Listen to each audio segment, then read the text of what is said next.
Hello, this is Kit with Veracity and Defiance, and I'm today joined here with. Michael Harrington.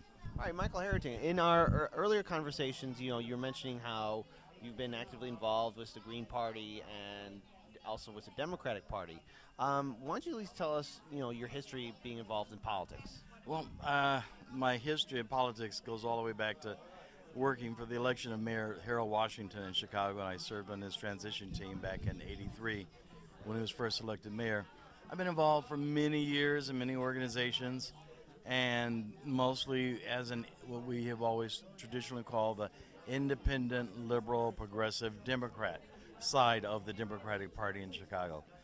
I told you earlier I was a Bernie Sanders delegate to the most recent Democratic National Convention.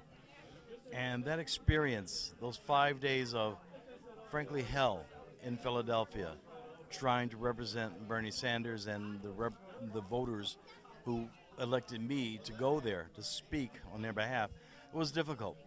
What we saw was a lot of very powerful Illinois Democratic machine party control and control of our bodies, control of our ability to vote, control of our voice. And I found it very oppressive, not very open, not very free, not free as far as exchange of ideas or opportunity to even represent ourselves. It was all predetermined what we were to do, and we were to follow in lockstep with the party's decision, which had been predetermined, and I just objected to that. I ran from that Democratic National Convention screaming and became a born-again Green. So basically, when corporate media says on the day when Hillary Clinton was nominated as the Democratic nominee for 2016, the common story that's being told by corporate media was that there was so much love inside the DNC convention, so much peace and prosperity.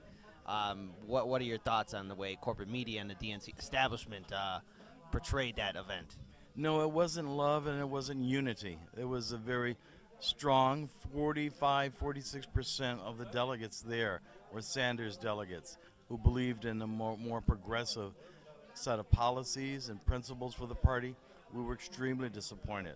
We felt railroaded into supporting the Hillary Clinton idea of us versus them. We keep listening to President Obama talk about we are one nation. We didn't feel that at the Democratic convention. We felt it was an us versus them. We're the power elite. You have to follow and obey. And I didn't feel like that. I just didn't feel like that. And a lot of people at the convention did not feel like this was the kumbaya moment. We're very disappointed that Bernie gave in to the system. Now, it's clear that there was election fraud and that the DNC establishment and the Clinton campaign were working together, and there was a whole Bernie or bust, Dem exit that was happening. And so you then went to the Green Party. So what attracted you to Dr. Jill Stein's campaign and the Green Party itself? Well, you know what? It's very easy to access the principles that the Green Party stands for. It's on the website, it's on the internet.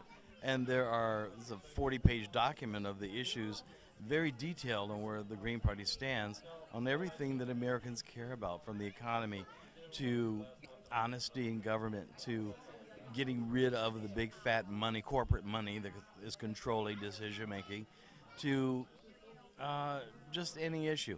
I'd read the Green Party's platform. I liked it, and I believed it, and it was not hypocritical in what it wanted to accomplish. Whereas the Democratic Party platform, every 4 years they write a platform policy and then ignore it for 4 years and say, oh, this matters every time there's a presidential election, but it really doesn't matter. The Greens do believe in that. And so that convinced me, number one, the Green Party's platform. And then I listened to Jill Stein. I liked what she was saying. I said, this makes sense. And this is honest. And this seems very accountable and very different from my experience with the Democratic Party here in Chicago and Illinois.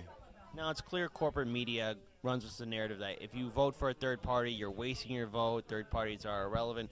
What are your thoughts on the way corporate media portrays third parties? That's including the Green Party itself, Libertarians, Socialist Party, and any other political party that would come up. Well, corporate media is happy.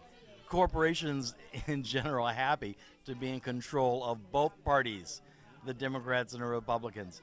You know, I always say, for years I've always said the Democrats and Republicans are like two sides of the same bad coin. But I think it was Upton Sinclair that wrote years ago in Chicago that the Democrats and the Republicans, two wings of the same bird of prey. In other words, neither party has really served the needs of all citizens together. And I think that mantra that a third party is going to jeopardize these two parties, well, hell yes, it will jeopardize those two parties because they're basically doing the same thing with different spelling of the names. Same corporate capitalist single focus on a leader and his or her allies and gang members pocketing monies for their own use rather than making sure that resources are distributed across the city. We've seen that across the state. We've seen the problem with that. So I say, yeah, the third party is not a good alternative. It's a better option than the two existing mainstream parties. A third party is a better option. And with 2018, that's going to be around the corner in 2 years. It's going to get here close. Do you feel like the Green Party is going to gain momentum and there's going to be more people wanting to be actively involved because of, obviously, the presidency of Donald Trump? Well, certainly Trump is good at helping organize our side because everybody is realizing we cannot roll over and play dead or be dormant about that kind of administration running the federal government.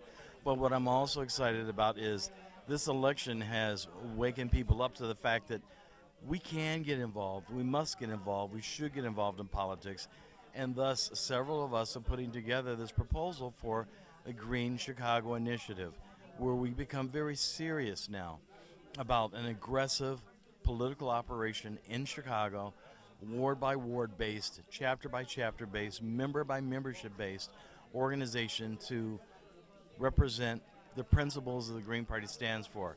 It won't be the kind of party anymore that just emerges every other election. We understand politics happens on a daily basis in Chicago. Politics is every day. We're going to be involved in it. So you mentioned people, now that Donald Trump's president, people are more woke. We can't play possum anymore. But I have to ask this question. Do you think people would be this active involved in politics, screaming about how flawed our system is, if Hillary Clinton were to have won the general election? There would be less activism. There would still be people like me and others that believe we got to, what is the word? They came out with the phrase, we'll vote for Hillary and we'll hold her feet to the fire, progressives were saying. We'll hold her feet to the fire. Well, you know what? We didn't really do a good job of holding President Obama's feet to the fire on several issues that we should have. And I would not expect that they would have held, progressive Democrats would have held Hillary's feet to the fire very much. Trump's election, the silver lining is that we are going to be very organized because of him. Okay. Now, last question. For the Color Green movement, where can our viewers and subscribers learn more about it? Where can they find more information about it? The Green Chicago Initiative and the Greens of Color Chicago, two different, one is going to be the workhorse for the party, and Greens of Color is a representative group for people of color in Chicago.